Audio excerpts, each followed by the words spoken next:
আজ আমি তোমাদের খাসির মাংস কত তাড়াতাড়ি সহজে হাঁড়িতে রান্না করা যায় সেটাই দেখাবো। এই দেখো, প্রথমে এখানে 500 গ্রাম খাসির মাংস আছে, তার মধ্যে আমি 50 গ্রামের মতো দই দিয়ে দিলাম।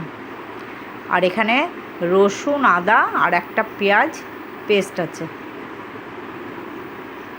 আর এখানে আছে ধনে, জিরে, কাঁচা লঙ্কা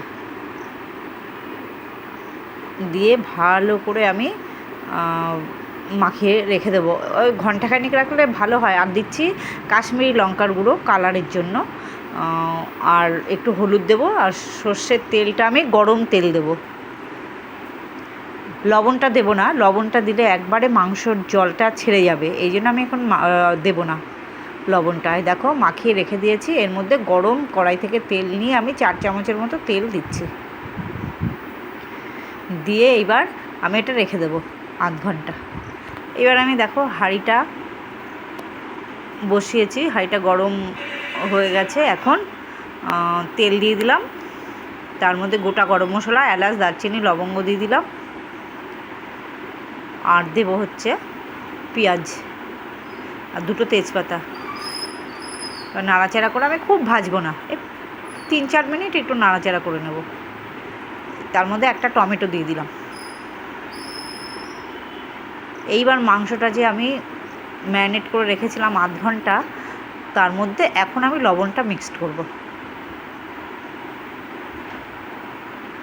দেখো এবার আমি লবণটা মিক্সড করে, আর এর মধ্যে একটু সামান্য লবণ দিয়ে দিলাম, তাহলে তাড়াতাড়ি পেঁয়াজটা নরম হয়ে যাবে। এইবার মাংসটা আমি ঢেলে দেবো। খুব তাড়াতাড়ি এই রান্নাটা হয়ে যায়। কড়াইতে করলে অনেকটা দেরি হয়, আর প্রেশার কুকারে করলে আবার খেতে চায় না আমার ছেলে, আমার কর্তা বলে স্বাদ হয় না ভালো। তাই আজকে আমি হাঁড়িতে করছি, কোনোদিনও আমি হাঁড়িতে মাংস করিনি, এই প্রথম করছি। ভালো করে দেখো একদম মিশিয়ে দিলাম সব কিছু, দিয়ে আমি ঢাকা দিয়ে গ্যাসটা লো করে আর একটু ওই বাটিটার ধোয়া জল দিয়ে দিলাম।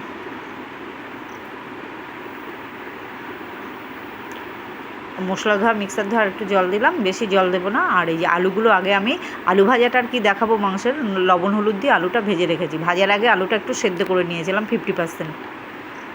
এইবার দেখো গ্যাসটা কমিয়ে আমি 10 মিনিট রেখে দেবো। এই দেখো মাংস হয়ে গেছে, 10-15 মিনিটের মধ্যে খাসির মাংস রেডি। ঘি দিয়েছি নামানোর আগে, আর একটু ঘিটা দেখাতে তোমাদের খেয়াল নেই, স্কিপ করে গেছে। আর এইবার আমি গরম মশলা দিয়ে দিলাম, দিয়ে এবার গরম গরম ভাতের সাথে খাবো। আর দুপুরটা ভালোই জমে যাবে। খাসির মাংসর গন্ধ, ঝোল আলুতেই মনে হয় পেট ভরে যায়, মাংস না হলেই না হবে, আলু ঝোলেই সন্তুষ্ট মনে হয়।